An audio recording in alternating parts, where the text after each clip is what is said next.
श्री शिवाय नमस्तुभ्यम दोस्तों। 10 जनवरी 2026 को है 10वीं तिथि। पंडित प्रदीप जी मिश्रा अपनी कथा में कहते हैं, यदि किसी के जीवन में अपार कष्ट हो, व्यापार ना चल रहा हो, घर में कई प्रकार की समस्याएं हों, तो 10वीं तिथि के दिन यह उपाय करने से आपके जीवन में सुख संपत्ति और धन की वर्षा होती है। सनातन धर्म में समय केवल दिन और तारीखों का क्रम नहीं है, बल्कि हर तिथि अपने भीतर एक विशेष आध्यात्मिक शक्ति को समेटे होती है। शिव पुराण में स्पष्ट कहा गया है कि जब मनुष्य सही तिथि, सही विधि और सही श्रद्धा से भगवान शिव की उपासना करता है तो उसका भाग्य भी जागृत हो जाता है। आज हम बात करेंगे 10वीं तिथि, जिसे शिव पुराण में सुख संपत्ति और धन वृद्धि और रुके हुए कार्यों को सिद्ध करने वाली अत्यंत पूर्ण तिथि माना जाता है।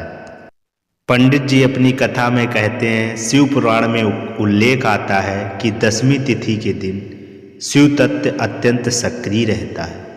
इस दिन पंच तत्व शुद्ध अवस्था में होते हैं, जिसके कारण की गई पूजा, जप और उपाय कई गुना फल देने लगते हैं। यही कारण है कि 10वीं तिथि को कर्म सिद्धि और भाग्य परिवर्तन की तिथि कहा जाता है। जो मनुष्य इस दिन सच्चे मन से भगवान शिव की आराधना करता है, उसके जीवन से दरिद्रता, भय, रोग और मानसिक क्लेश धीरे धीरे समाप्त होने लगते हैं। शिव पुराण में एक अत्यंत सुंदर कथा आती है। एक समय देवताओं का तेज क्षीण होने लगा, उनका वैभव नष्ट हो रहा था, कार्य बिगड़ रहे थे और असुरों का प्रभाव बढ़ता जा रहा था। देवताओं ने अनेक उपाय किए, लेकिन सफलता नहीं मिली। अंततः सभी देवता कैलाश पर पहुँचे और भगवान शिव की शरण में गए। उन्होंने प्रार्थना करते हुए कहा, हे महादेव, हमारा भाग्य हमसे रूठ गया है, हमारे कार्य सिद्ध नहीं हो रहे, कृपया करके हमें कोई ऐसा मार्ग बताइए जिससे हमारा जीवन फिर से सुख और संपत्ति से भर जाए। तब भगवान शिव ने अत्यंत शांत स्वर में कहा, हे देवगण, यदि तुम 10वीं तिथि को नियम, संयम और श्रद्धा के साथ मेरी पूजा करोगे तो तुम्हारे जीवन की सभी बाधाएं समाप्त हो जाएंगी। 10वीं तिथि पर की गई शिव पूजा कभी निष्फल नहीं जाती है। देवताओं ने भगवान शिव की आज्ञा का पालन किया। उन्होंने 10वीं तिथि को व्रत रखा, शिवलिंग पर जल, दूध और बेलपत्र अर्पित किए और निरंतर ओम नमः शिवाय का जाप किया। कुछ ही समय में देवताओं का खोया हुआ वैभव लौट आया, असुरों का नाश हुआ और सुख संपत्ति की पुनः वर्षा होने लगी। तभी से शिव पुराण में 10वीं तिथि को विशेष फलदायी माना गया है।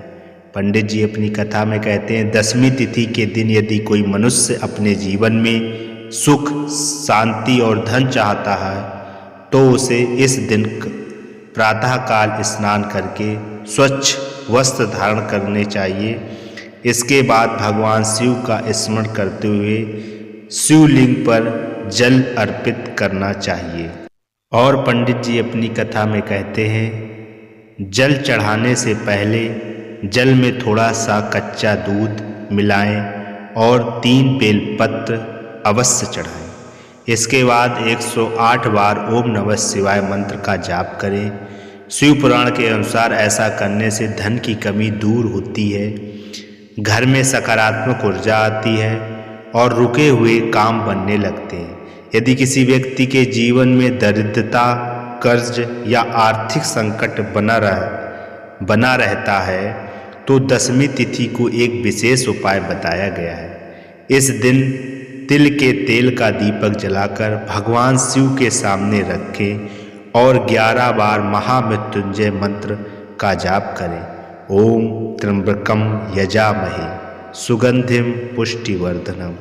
शिव पुराण के अनुसार यह उपाय आर्थिक बाधाओं को नष्ट करता है और धन वृद्धि के मार्ग खोलता है।